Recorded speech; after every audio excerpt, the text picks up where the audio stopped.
What is life without history? What is now without the past moment? What is tomorrow without today?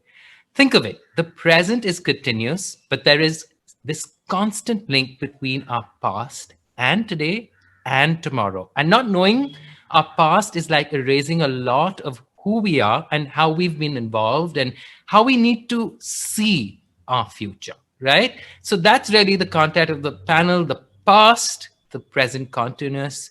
Does history matter?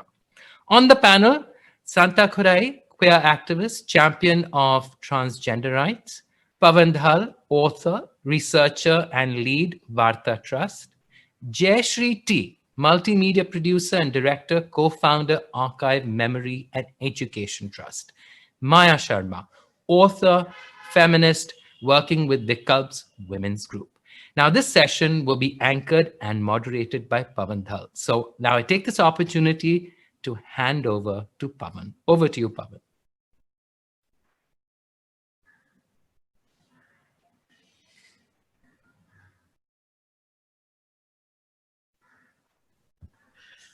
Okay. Thank you, Shivraj. Thank you, Sharif, and the Digital and One team for this opportunity. And hello and welcome, everyone. I can see Maya is here. Santa, I believe, is yet to join in. Jayashri is here as well. Shri.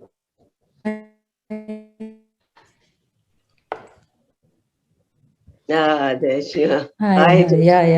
Hi. Mhm. I hope Santa joins us in a while then.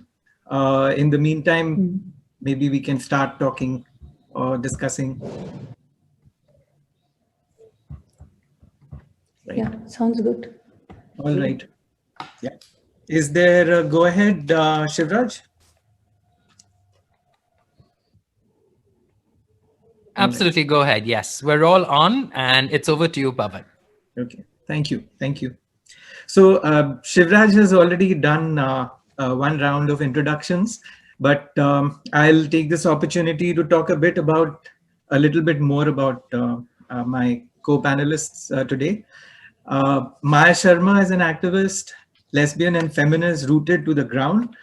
This is the way she wanted herself to be introduced, and I really liked it. So I thought I would definitely share this. She's also associated with the Vikalp women's group in Gujarat. Jayashri is an independent documentary filmmaker who's been tracking the sexuality and gender rights movement in India since many years. And I want to definitely say that I know and remember her most from the film Many People, Many Desires, which is something which I think it goes back to 2004, right, Jayashri? Yeah, yes, yeah. It's a film which we have often screened and discussed issues around as part of our activism and community work. So, and Jayashri has co-founded Kamra in Bangalore, which is an effort to share an immense lot of valuable material around the queer movements in India. And we'll be talking more about that as well, hopefully. Santa Khurai is a Manipuri indigenous Nupi Manbi, as she identifies herself. She's a writer, artist, and activist associated with All Manipur Nupi Manbi Association. So I hope to have her here soon. Probably there's an internet issue happening here. So broadly, I think today we have about 45 minutes to have our discussion, and then about 15 minutes or 20 minutes of question and answer. There are three broad themes that we had thought of to focus on. One is about why are we talking about queer archives 25 to 30 years since queer mobilizations started in India. What is the value of queer archives apart from the fact that, yeah, they are recording histories? And third, what are the challenges that queer archiving brings up in the Indian context? So these would be the three broad issues. I'll go to each one of you one by one, and I'll also share some of my own thoughts. So the very first question is that we've been documenting different aspects of the queer movements since the 1980s, late 1980s, 1990s. The more I talk to people, actually, the timeline keeps getting pushed back. You know, there are different people who've been doing different things, but it hasn't been talked about enough. But somewhere along the line, you know, these are not just documentations, these are also archives. And when has that transformation occurred, and why are we talking about queer archives at this point of time in our queer histories, queer movements? So Maya, would you like to go first?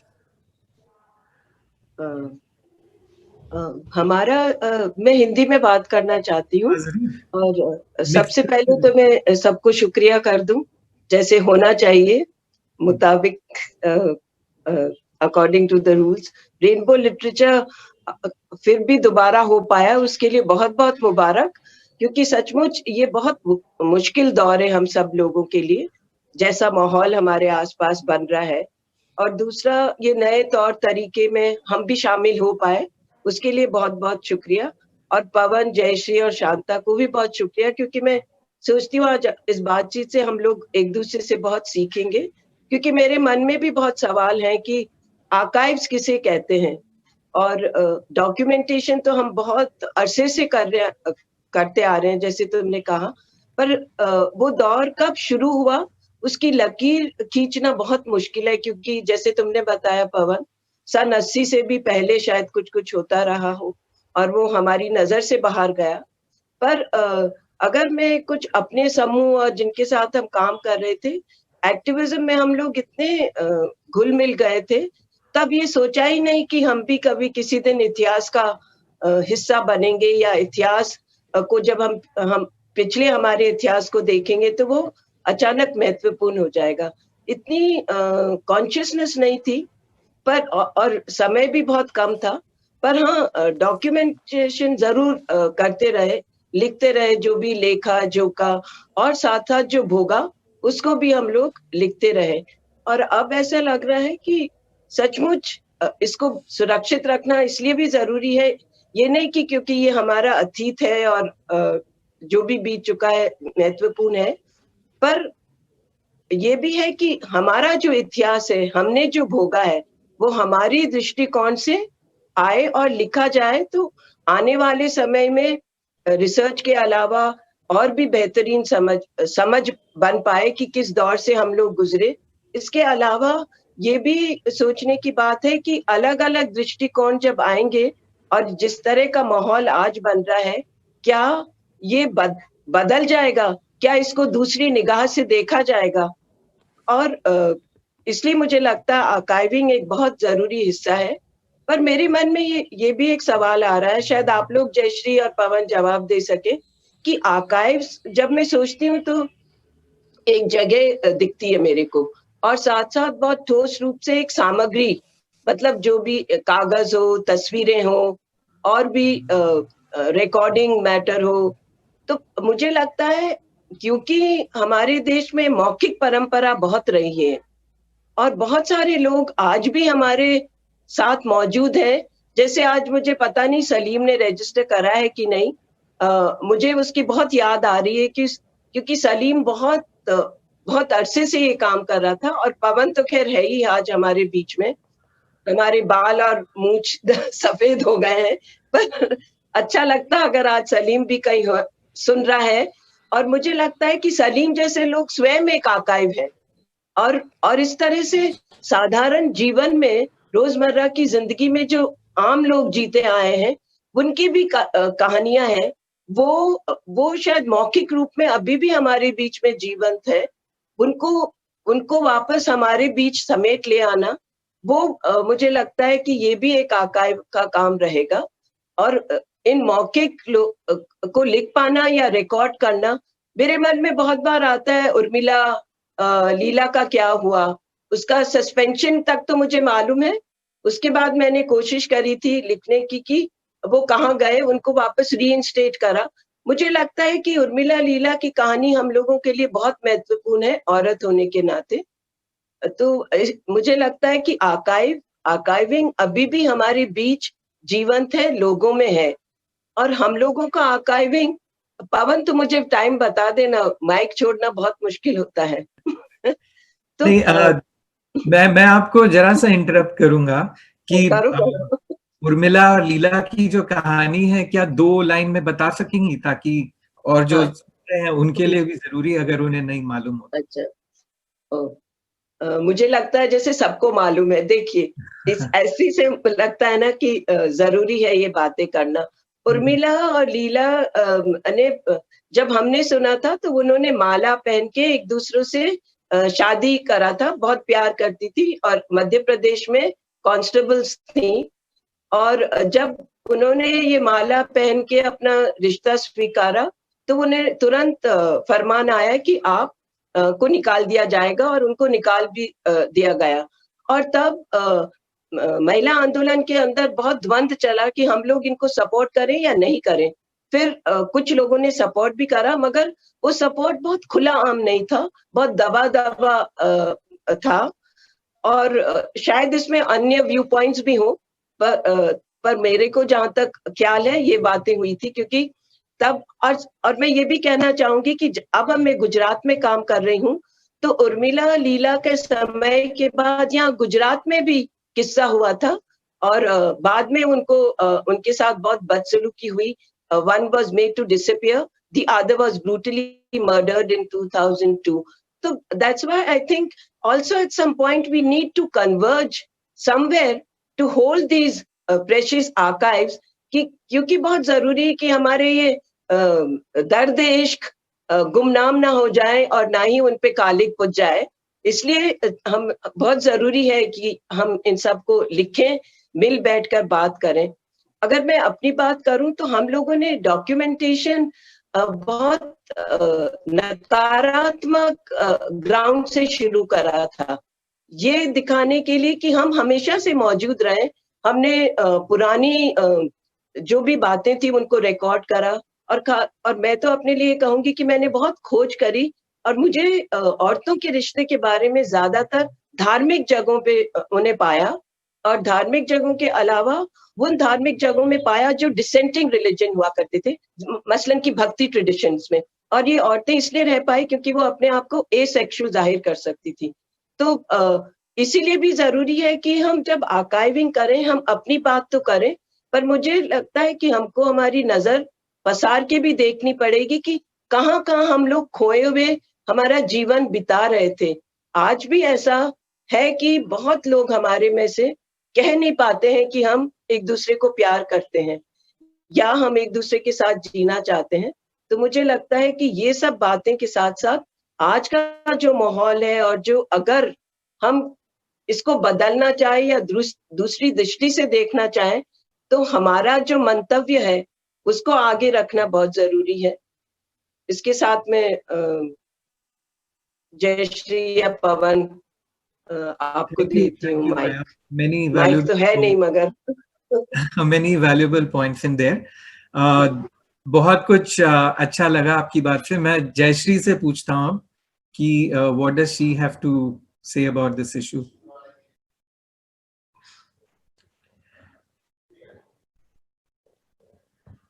Jayashree, you need to unmute yourself.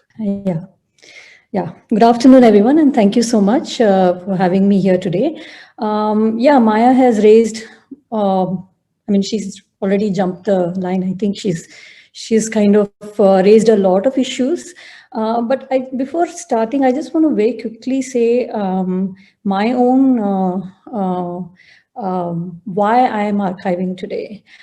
So, as documentary filmmakers, we film things around us, and a lot of us have a lot of unedited footage with us over the years. Similarly, it was true for me when I was filming around sexuality issues.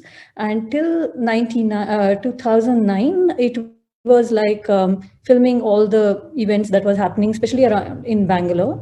And then, of course, much of it was also part of the film that I made in 2004, which Pawan mentioned earlier. But actually, for us, the idea of archiving really came about in 2012. I won't even say the word archive then. 2012, when the Supreme Court was hearing the Kaushal case, there was a lot of the questioning, the way the judges were asking these questions about, does the community exist? Who is this community? Is it a class? So these are the questions that raised a lot of concern, and also felt that no, we need to actually now start consciously putting together material around queer issues.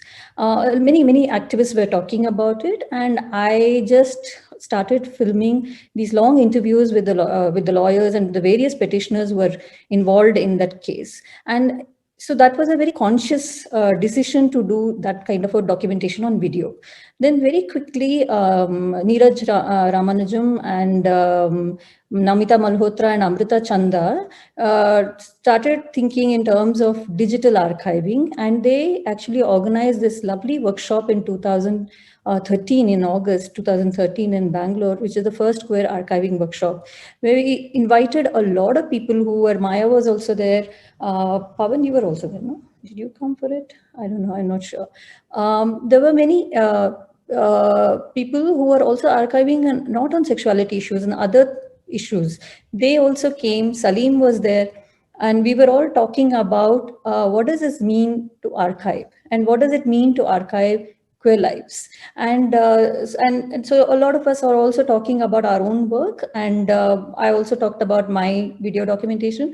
But very quickly, throughout the 2.5 days of conversation, we realized that the kind of resources you need to archive, and also the issues that will come up, and especially when you're talking about queer issues, because privacy is a huge concern for us. And this was even before the Kaushal judgment came out. So we just talked about all these things. There's a lovely report which is available online. You can all download and go through it. And so then we just kept quiet, and we said, okay, we'll do this, software. It will help us all to put our own material, and it will be decentralized and all of that. And there was some effort that went into doing that. But for me personally, I felt with my video footage, I could not put everything online immediately. We needed a lot of money. B, the main thing was that we need consent, and we don't know how this footage will be used. More than used, it's also, we needed to go to each of the people that I'd filmed and ask their permission to put up the stuff, and when do we put. And the other thing is that we have lost a lot of people over the years. So who's going to give consent for those people? That's another question. We still don't have an answer for that. I'm still struggling with it. And the third thing, of course, was that digital was not working for me. The online forum was not working for me. So we just waited for a while. And then in 2017, a bunch of us in Bangalore decided, no, we need to catalog all this material and put it together. And that's how we came up with CAMRA, Queer Archive for Memory, Reflection and Activism. And also it was very clear from the workshop that we have to have, why are we archiving? For us, archiving means activism. So we will use this material to further our activism. Now, in the last 2 years, I mean, none of us are trained archivists. We've learned quite a bit of stuff, like how do we do this? One of the things that is very, very important about it is not just like what Maya said about collecting material. They were all collected, and we have kept this material, but how do we preserve it, and how are we going to describe this material? I won't talk about it now, maybe later in the discussion we can talk about it. But coming back to what Maya said, and Pawan asked this question, why now? So for me, it was that 2012 was the time. But more than that, I think in the 90s, there was also an effort to do archiving. There was an effort to do documentation. A lot of NGOs were involved in very consciously documenting everyday stuff. So, and Salim Kidwai, we should acknowledge him here, because he was somebody who, as a historian, really saw the value and the need for it. And he had done a lot of work and tried to give it a formal shape, but I think he was too early for his time in the 90s. So now we are hoping to learn from him what he is, and he's been very much part of our conversation. And I think now is the time. Also, I think the internet opened up, the digital space opened up this whole idea of archiving much more. You know, Orinum is archiving. I mean, they are putting up all the material around 377. It's available for anyone to see. It's all text, and then there are some photographs. So I think, so this is the time to have this conversation. But what kind of conversation, what kind of archives, I think those we can talk a little later today. Thanks. Thanks, Jayashree.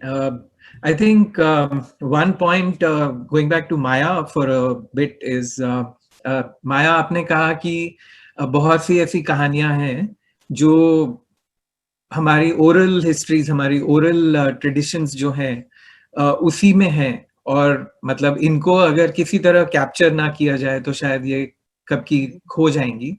And then you also mentioned Salim, you know, as an archive in himself. So I think that this is a very important aspect, that we have to look at individuals also as storehouses of information. वो सारा जो archive है, it doesn't have to be always material, physical material, but at the same time I think it's important that we capture these stories in material form as well. नहीं तो वो oral traditions तो रहेंगी, और असली मजा तो तभी आता है जब आप किसी की कहानी खुद उनकी जुबानी सुनो. लेकिन I think we should also be making an effort to capture these stories in some form or the other. And I think that I have another thought about why now, because मेरे experience में भी जो council club जो कोलकाता में जो हम group चलाते थे from the early 90s till the early 2000s, मुझे याद है कि तब भी हम शायद उतनी consciously नहीं, लेकिन जो हमारा collection था उसको हम archives ही कहते थे. वो एक documentation ही हो रहा था, लेकिन हम already उसको archives कहते थे, क्योंकि जो शुरू में training मिली थी from the human rights activists of those years, और जो इंस्पिरेशन मिला था दूसरे लोगों के काम देखकर कि हमारी कहानी हमें खुद ही कहनी है, तो उसके लिए जरूरी है कि जो कुछ भी हो रहा है उसको डॉक्यूमेंट करके रखें, उसको संभाल के रखें, क्योंकि फ्यूचर जनरेशन के लिए ये बहुत जरूरी होगा, अपने खुद के लिए भी. क्योंकि हम जब अक्सर काम करते हैं या कुछ लिखते हैं तो हवा में तो नहीं काम कर सकते, हवा में नहीं लिख सकते, उसका कुछ एक ठोस प्लेटफॉर्म होना चाहिए, which is what these archives provide. And I think that कुछ तो connection है with the decriminalization verdict of the Supreme Court and the Nalsa verdict of the Supreme Court also, और फिर उससे इससे जुड़े हुए और भी इतने verdicts जो सामने आ रहे हैं कि अभी ऐसा लग रहा है कि मतलब it's very valuable to look at these material as not just documents but as storehouses of our histories. और अगर हम इन histories को नहीं पढ़ेंगे, इन histories की बात नहीं करेंगे, तो आगे जो करना है, क्या करना है, किस तरफ जाना है, वो क्लियर नहीं होगा, वो एक डायरेक्शनलेस मूवमेंट होगा मेरे हिसाब से. So Maya, Jayashree, any comments on this? यकीनन बिल्कुल. और अगर डायरेक्शन भी डायरेक्शनलेस, तो मुझे लगता है मुश्किल ही है चलना, पर ऐसा होगा कि हम शायद वही दोबारा दोहराएंगे गलतियां जो हम लोगों ने दोहराई थी. मतलब फॉर एग्जांपल, अब स्टेट को कैसे अप्रोच करना, किस तरह का स्टेट है. फॉर एग्जांपल, अब ये वाला जिस स्टेट को आज हम भुगत रहे हैं, वो स्टेट अगर रहेगा तो शायद हमारी भाषा एक अलग होगी, और उस वो डॉक्यूमेंट करना जरूरी है कि किन हालातों में हम कौन सी जुबान इस्तेमाल करी. जैसे हमारे पिछले जनरेशन ने हमारे से, अब मैं खुद भी बहुत बुढ़िया हो गई हूँ, तो बहुत और लोग जो मेरे से पहले थे वो औरतों में दोस्ताना याराना करके करते थे या शादी के बावजूद वो अपना रिश्ता रखते थे। तो बहुत बार वो इनविजिबिलिटी को विजिबल कर पाना और उस ताकत को कह पाना कि हम लोग कितने मजबूत थे और इससे हम अपने को भी मजबूत कर सकते हैं, आने वाले लोगों को भी। तो सचमुच बहुत ज़रूरी है आर्काइविंग करना पर फिर आर्काइविंग करना बड़ा मुश्किल भी है, उसको कैसे बचा के रखना ये कोई तुमसे सीखे या जयश्री बताए अब हमें कि कैसे इन कागज़ों को रखें। बला है एक तरह से, कुछ तो हमारे फ्लड्स में भी खराब हो गए, तो इस पे भी मुझे लगता है बात करना ज़रूरी है और आज के माहौल से कैसे अलग होते हुए भी हम लोग अपनी बातें कह पाएँ। आप देखना चाहती हैं the state in which papers are kept. You can see, if you can see the table behind me. So we've had this rains last week and there's one cupboard that had seepage and I'm now drying these papers. And these are all everyday newspaper clipping that Sangama, this NGO in Bangalore did for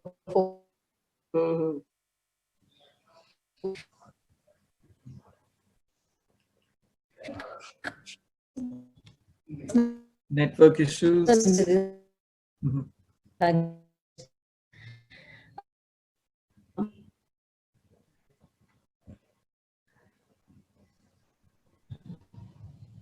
I think. Can you hear?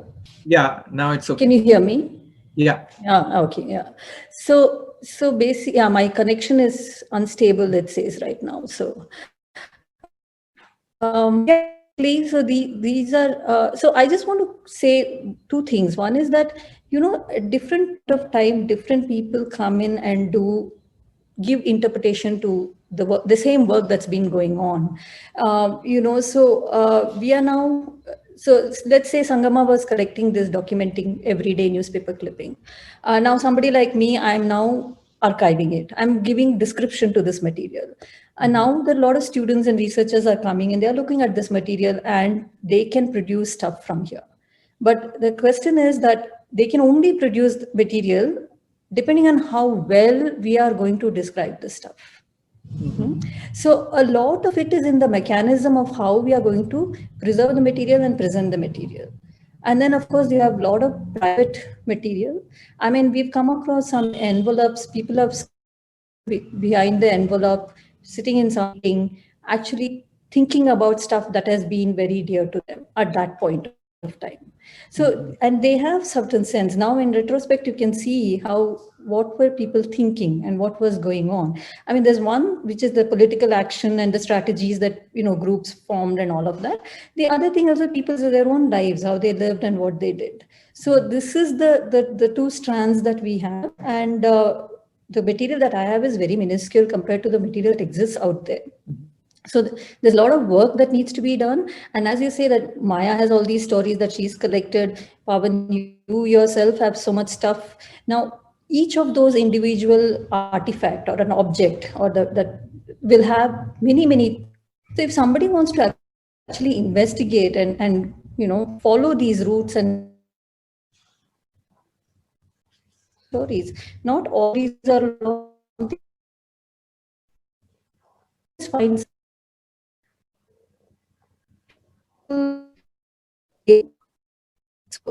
and many people involved in it and following each of these threads. So I'm just hoping that we will be now, entering into that phase where we can do this kind of work. Yeah. Right. We could actually go on with this theme itself, but looking at time, but also this is related to what you're saying, Jayashree. I think I'll jump the queue and talk about the third theme first, is the challenges in archiving. So there can be many forms of those challenges. It can be, of course, about physical space, the storage systems or storage material. There are also these other issues around security. Would you like to talk a bit about all of those? Yeah, yeah. We are really now thinking about all of these things in the sense that, see, one is that what Camera is trying to do. Camera is an independent archive. We are not even registered as yet, so we don't even know when we open it to public what form we will take. So that's something. That's the conversation that we are having now. We are not an institutional archive, but at the same time, we are insisting that it will be largely a physical archive. So we want to be a physical space, not only to keep the material, but also a space where people can come and use archive spaces as a spaces to meet and further the conversation. It's a very ambitious plan. So of course then we need a building, we need a space and all of that, a safe space for the material. But also given the political situation now, and the fact that funding is a huge problem, are we trying to create one more institution and how long it will sustain and all of those things. So those are one kind of question. The other thing is that we don't even have good libraries in this country, right? People don't really feel that libraries are important spaces anymore. So in this situation, we are trying to create a physical archival space. So what is the mindset with which we are going to be setting it up, and what is the mindset that people will have when they come to access?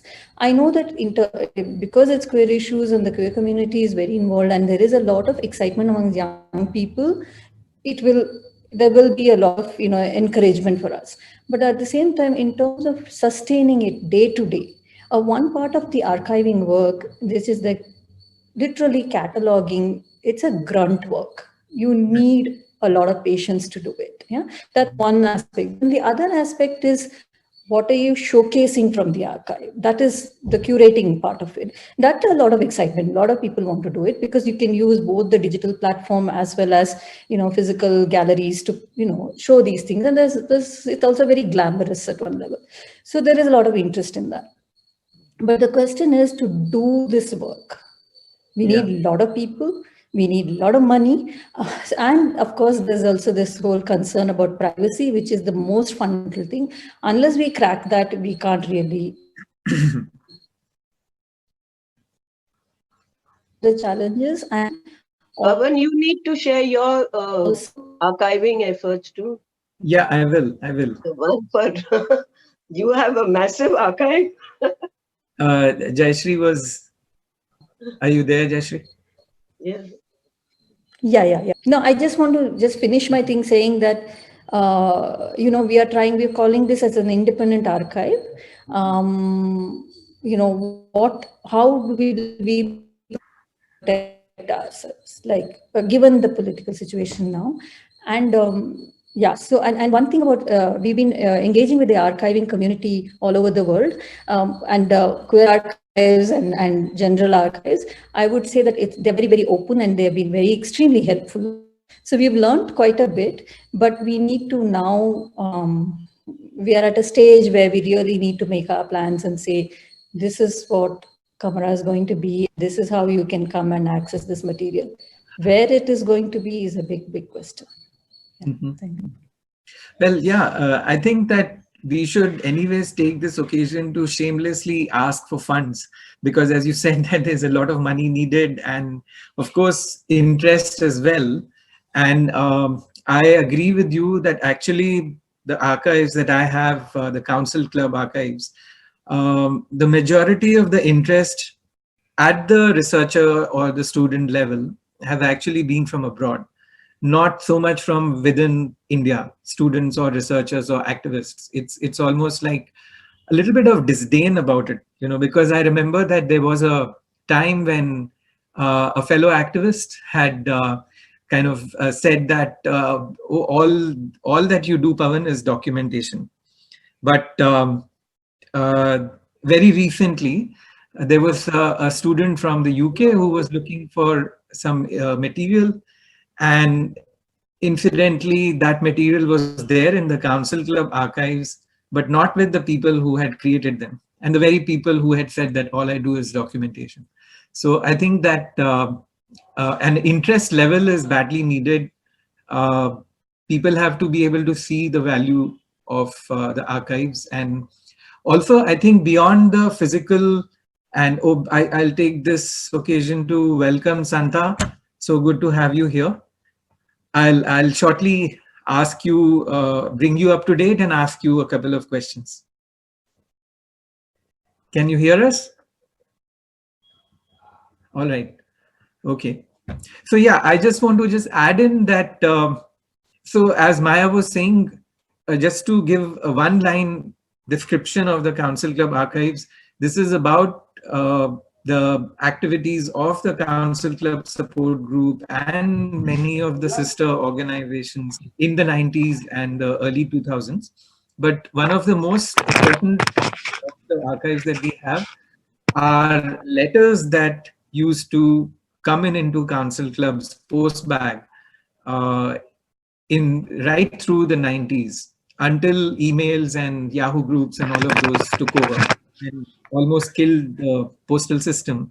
But these letters are an amazing kind of a collection of, they are basically in a way coming out of Indian society as queer. I don't think, and I think there are so many authors and who have already talked about the fact that queerness is actually implicit in Indian cultures. And I would say that, the researchers and students need to connect with these letters at an emotional level also, and realize what the value is there in the stories which are there in these letters. At a time when, and these were letters which used to come in at a time when just getting a landline phone connection used to be a challenge. Forget about the internet.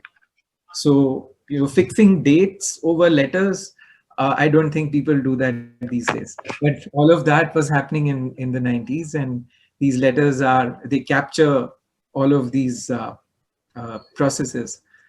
So since Santa is here, let me quickly ask her. Santa, so far we have discussed why we are talking about documentations as archives, 25 to 30 years since the queer movements are supposed to have formed or started, and what is the value of these archives. So can I quickly ask you to first share a bit about the kind of archiving work you have been doing? Like so far, we have very few archives. One things which I think would gives a lot of information to the community about the history of the Nupi Manbi a movement in Manipur is could be my first book, Yellow Sparrow, which is being published by the Speaking Tiger, because in that book many of the contexts from time to time were reflected, meaning like how was the lives of Nupi Manbi community in this starting from 80s, then coming to 90s, then to 2020. So that books would definitely gives a very comprehensive about the different phase of different phase of narratives in the Nupi Manbi's historical timeline. And the second thing is the Faida, the recent book. That's the second Yes. archive. And we also have conducted few, few stories and interview with the support from Varta, like Nupi Manbi Thabel. That could be also one archive which we can be,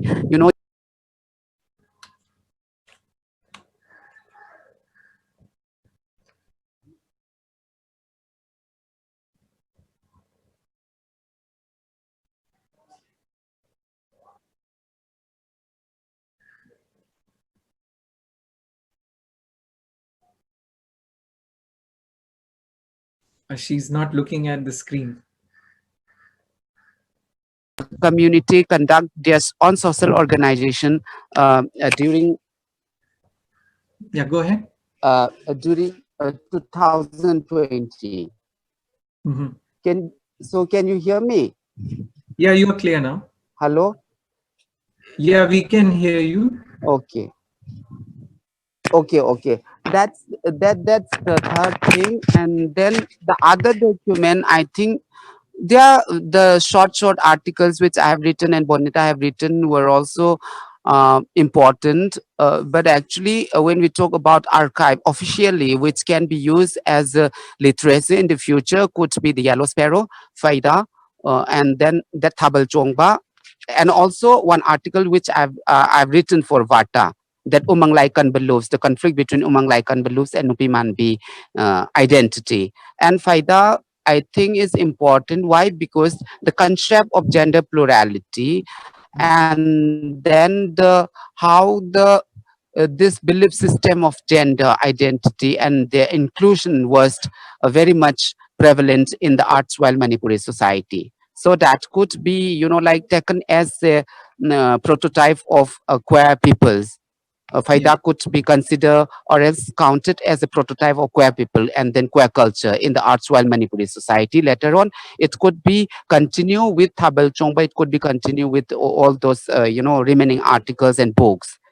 So these Right. are the thing. But when we talks about archiving, queer archiving, it's very difficult, Pavan, because at least we need a handful numbers of community peoples or else cisgender allies who are really, really, queer affirmative and also are really willing to support the community in the process of archiving voluntarily.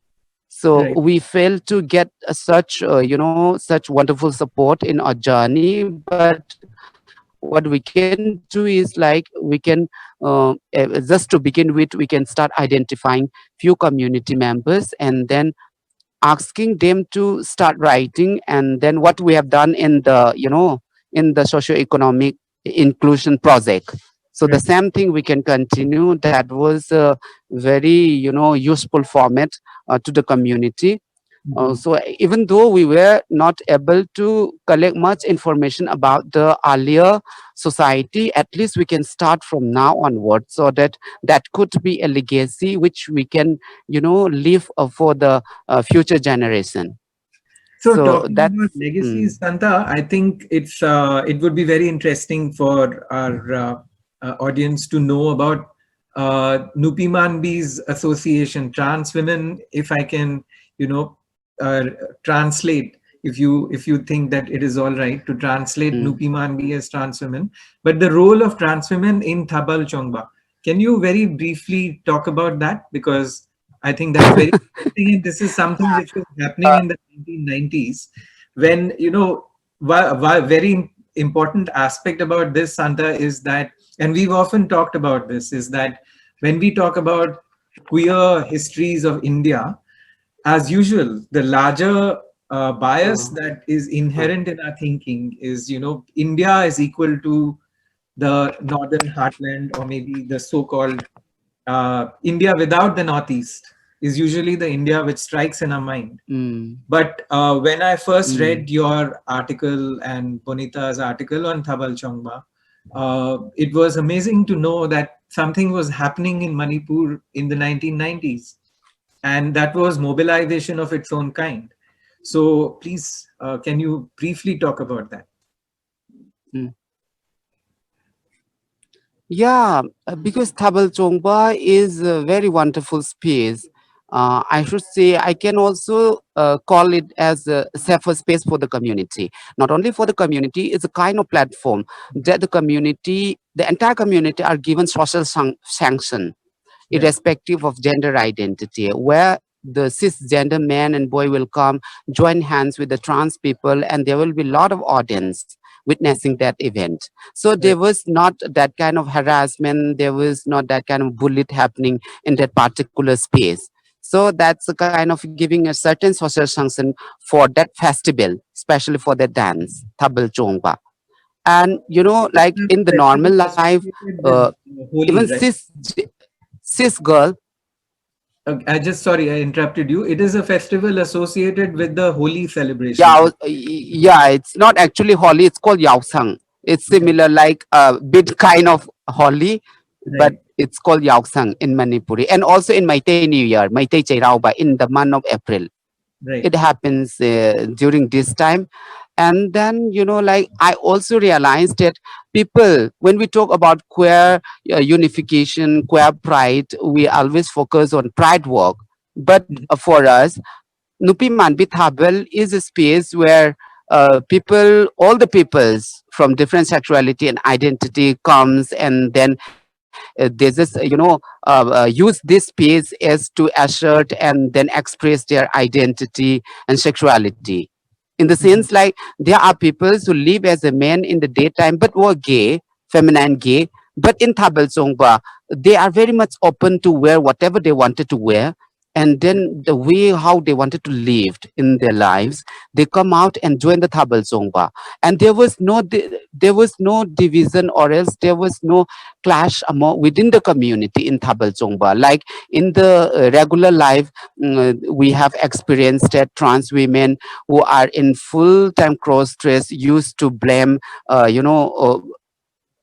feminine gay men, like, like you are the peoples who are not, who do not have the courage to come out. These things are happening, but actually in Thabel Songba, everybody's are welcome. Everybody's are welcome, whether the person is feminine, gay, or whatever. So they join hands and, they celebrate the festival. So that's the beauty of Thabel Chongpa, because that's the space of, freedom. That is the space of, expressing whatever what you are, and that is the space of expressing your individuality. So Thabel Chongpa is something which we could consider as a pride space for the community, indigenous community of Manipur. Indeed, that's a very Yeah. valuable thought. As we look at our histories, we also need to broaden our ideas around what we talk about as queer pride. So we are in the last, I guess, 15 minutes. We should also be looking at a couple of questions.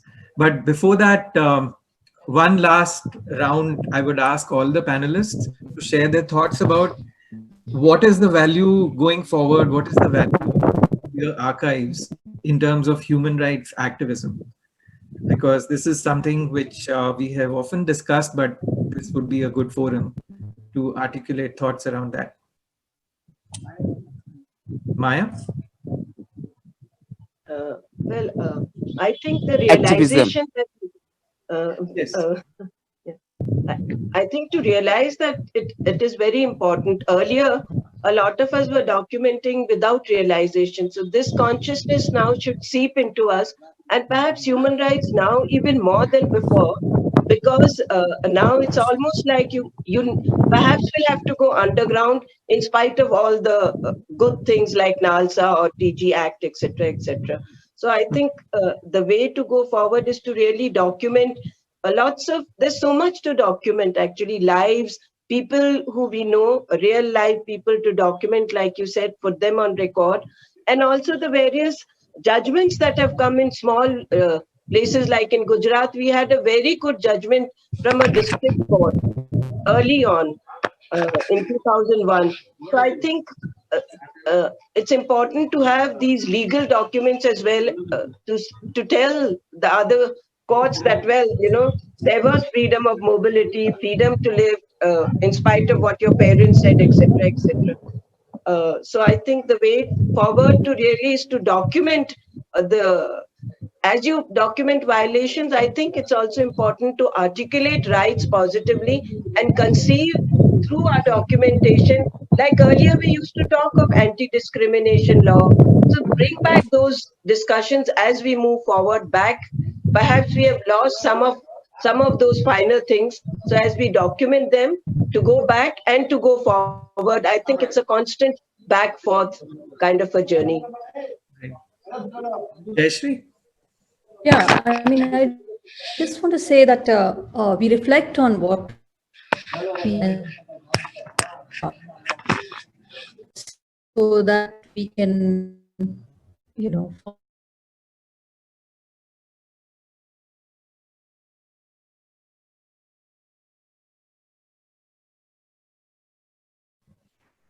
Jayashree? I mean, doing different things. People are good at doing different things. So, hello?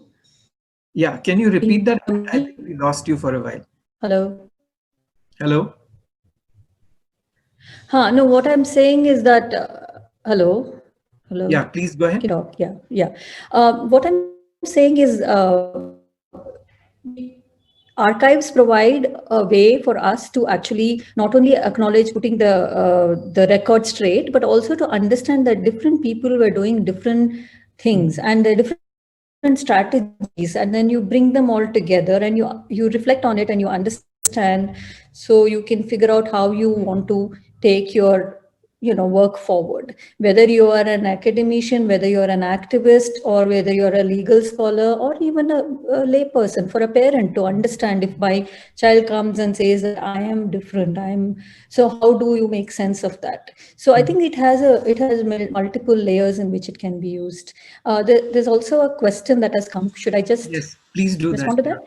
Yeah. So this is about the Queer Archive report, the Bangalore Queer Archive report from 2013.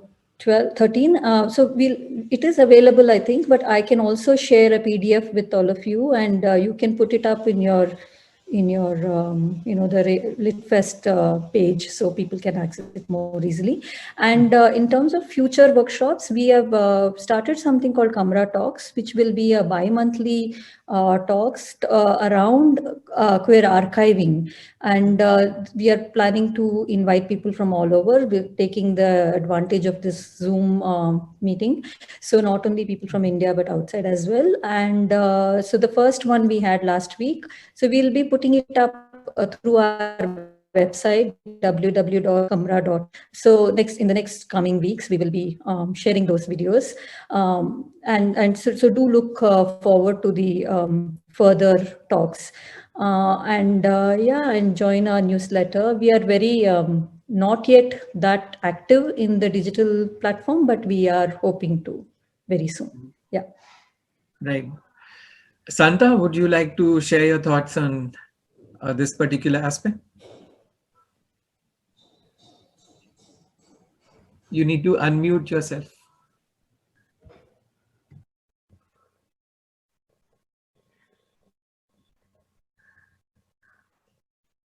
Unmute yourself. Yeah. Okay, can you hear me now? Yes. So like on that perspective, what I thought is like literature is very important. Literature meaning like the community writing stories. So story writing meaning like for example, I don't write the story from the notice only. We need a kind of cultural exchange, because we need a lot of exposure visit from a state to another. Like you can come down to Manipur and then you can write Manipur from your perspective, how you see Manipur through queer perspective, and then I can come down to Kolkata and write a few stories, because like the story that's coming out from different two perspective will definitely gives the different ideas on how people have see our queer culture and tradition in a different way. So that could also helps us to bring out a comprehensive narratives of India queer archive. So this is very short, and this is what I think important. So like as in the program, in the future program that's coming in, I think we really need to also include this exposure visit from state to another, for at least 3 days, 2 days for the community individual, so as to interact with the local community. No, I think it shouldn't be limited to 2 or 3 days. If it were possible, I would go live in Manipur for 6 months. And Yeah, that will be wonderful, because if I write, the yeah, facilities. yeah. Yeah, but Okay. that's a brilliant idea. I think it's not just archiving should not be just about compiling material, but also uh, going deep into it, delving into them, writing about them from different perspectives. And what better than asking others to come and take a look at your material and asking them to write what they think about it. So Okay. thank you so much for that insight. I think we have more or less run out of time, right? I'm okay. Thank you, There's one more everybody. question. Yeah, Jayashree, Now I see in the chat there's one more question. there is. Yeah. How the data need to be Right. made public? Mhm. Yeah, so Right. we are hoping that in another 6 months we will have our first catalog out. The catalog we will share it through our website. It will be a digital catalog, which will just give us the idea of the material that is there, but and our policy as well. And then hopefully we will have a space where people can come and take a look at the material. So maybe 2021 we should aim for this. Yeah, thanks. I think we in Vata are actually we are learning to be archivists, and a lot of that credit goes to Kamra. So we are more or less following a similar pathway. But I would also like to add, for everyone's benefit, is that there are a number of articles that are being published on the Vata webzine, which are based on research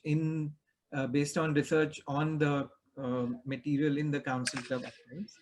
And the idea is to bring out different aspects which are hidden in there. And of course, one day we would also like to have a physical space as well as online availability of that material. But in the meantime, some of us are trying to research and write about different aspects of those archives. Right. Any more questions? I'm not sure if there's anyone else Bye, interested. bye, bye, bye, bye. No. Oh, I'm late. she's I'm taking- late. You bye. want to ask something? No, no, no, no. I'm late. She's trying to, she has to be to somewhere leave. else. Okay, all right. Okay. Thank All you the so best. much. Magda, your Thank you. idea was Thank you. excellent. Thank you.